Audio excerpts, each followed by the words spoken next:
যখন আইপিএল ঝড়ে কাবু সারা দেশ, অর্থাৎ কলকাতা নাইট রাইডার থেকে শুরু করে বিভিন্ন রাজ্যের বিভিন্ন আইপিএলের বিভিন্ন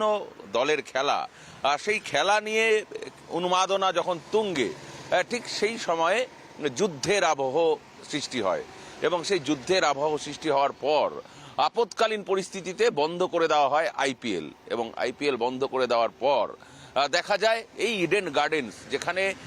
স্বনামধন্য খেলোয়াড়দের ছবি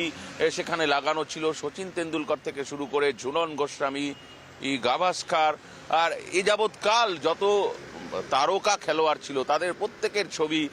দিয়ে কিন্তু এই ইডেন গার্ডেন ঘেরা ছিল। কিন্তু সেই চিত্র পাল্টে গিয়েছে যুদ্ধের আবহে এবং তারপর দেখা গেল ইন্ডিয়ান আর্মির একটা প্লাকেট ঢেকে গিয়েছে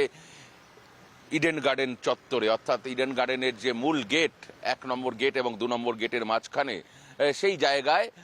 ইন্ডিয়ান আর্মিকে শ্রদ্ধা জানিয়ে তাদের কিন্তু স্যালুট জানিয়ে একটি পোস্টার লাগানো হয়েছে। এবং সেই জায়গায় দাঁড়িয়ে যেহেতু আইপিএল আপৎকালীন পরিস্থিতিতে বন্ধ করে দেওয়া হয়েছে এবং সেই কারণে এই ইন্ডিয়ান আর্মিকে শ্রদ্ধা জ্ঞাপন করার জন্যই কিন্তু এই জায়গায় এই ব্যানার